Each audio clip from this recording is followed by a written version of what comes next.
Manhattan, the 1960s. Madison Avenue is the nexus for the golden age of advertising, when the industry made a seismic shift from uninspiring repetition to creative ingenuity. In 1963, young artist Bob Walker had just arrived in New York from California. Bob didn't know it at the time, but he was destined to become a real madman, the moniker for men and women who worked in advertising on Madison Avenue.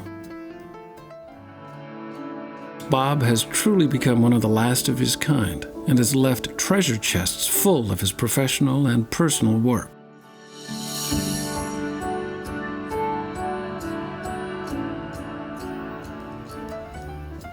Bob moved to New York to be an illustrator, but found that his drawing skills were useful to advertising agencies. He got a job as a sketchman at the Ted Bates Agency, drawing layouts and storyboards. In 1965, Bob bought a home in College Point, Queens.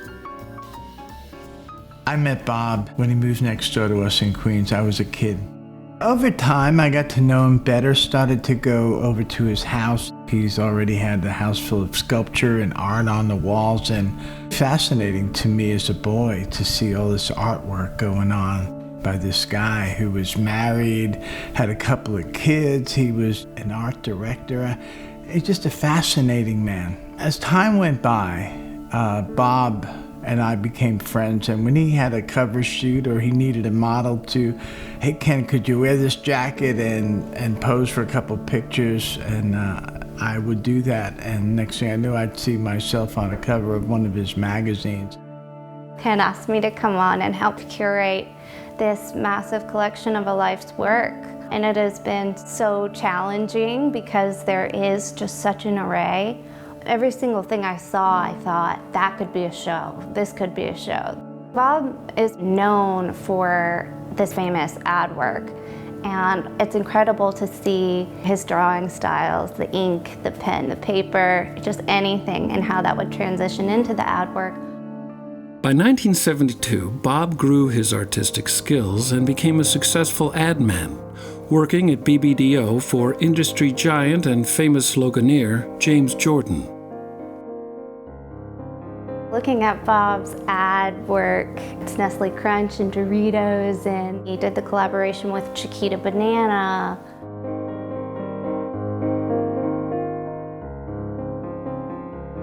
This is all for Schlitz. Old Taylor, Western Electric, the Bowery. Bob is so known for this prolific career of ad work. Bob liked to better himself by going to life classes. He said, Ken, the reason I have so many nudes, and I have a lot of watercolor nudes, is because it's the hardest form to really capture. And he would draw with pieces of reed and quills and brushes, whatever, to help his expression. But he loved going to life classes and painting nudes. It's a stunning body of work, large nudes, small nudes. He just found the human body his greatest challenge and an opportunity for creative freedom. As one of the youngest art directors in the business, Bob continually explored new ways to channel his creativity and discover who he was as an artist. For years, Bob found a wealth of mostly unsuspecting models in an unlikely place during his daily commutes on the subway. He took the train from Flushing to Manhattan to go to his office on Madison Avenue, where he was a madman. In these sketches, Bob felt a unique bond with his rider subjects. On one hand, he was privileged to have access to their inner world, yet he had a certain discomfort about eavesdropping on someone else's life. To better his skill, he would sketch people that didn't even know they were being sketched. And he would say, I'd have to do it really fast because they might get off at the next stop.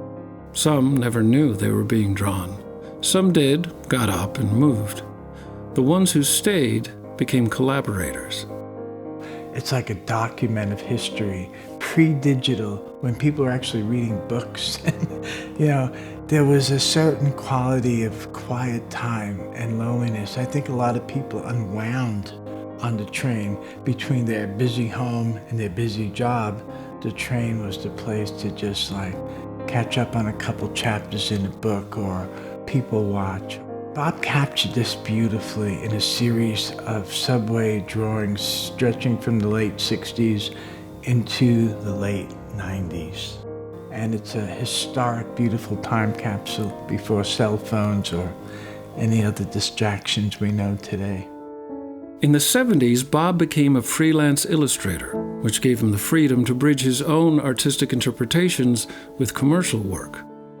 For Scholastic magazine, many of the stories emphasized issues of diversity, and he recalled his childhood in Northern California, where he grew up in a multicultural community. It was a meaningful opportunity to draw on personal experience. Scholastic magazine was the first commercial art that Bob did that he said he thoroughly enjoyed. He loved the material, the content of the magazine. It was covering really topics that still are current today, still need to be talked about. It wasn't just art to him. It was emotional and it was personal. So Scholastic not only was joyful in that respect, but it's just relevant material about inequalities, and Bob was on the cutting edge of concern and care about what wasn't right. As a freelancer, Bob had more time for his other interests, including sculpture.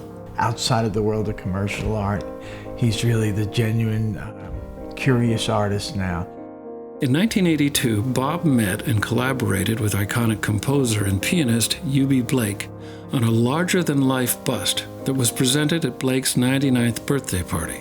Eubie would come to Queens in his backyard and sit in the early 80s for this portrait. The piece was gifted to the Smithsonian National Museum of African American History and Culture in Washington, D.C. in 2016. He loved sculpting of all kinds, and I think the portrait work was where he could actually create art that was more pleasing to him. I see him sculpt things in his yard all the time. One of the many things I found fascinating about Bob, he was always making art. Bob's sculpture works extend to silversmithing. So then he discovered later on that he enjoyed silversmithing. And he had a small sterling flatware set of silver from his wedding, and he started working there. And then he took it further and became quite the silversmith. And in this collection, you'll see some of the work he did. He mixed media with clay and silver and gold. I mean, he was on fire. And I said, Bob, where did you find the time to make all this incredible jewelry and be a commercial artist and raise a couple of kids?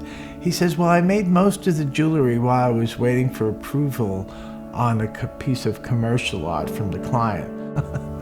So anyway, he's created quite a body of silver work as well. The relationship series, they're very abstract.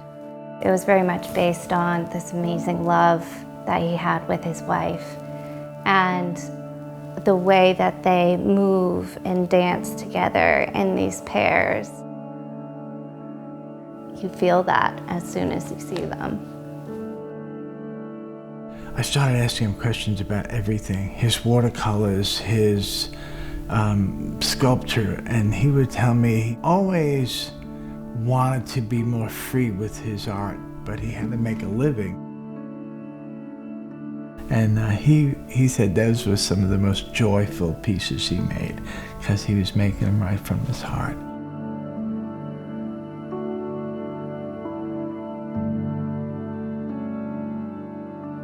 Bob Walker built his living as a madman, but he built his life based on curiosity, always pursuing different art forms and modes of expression.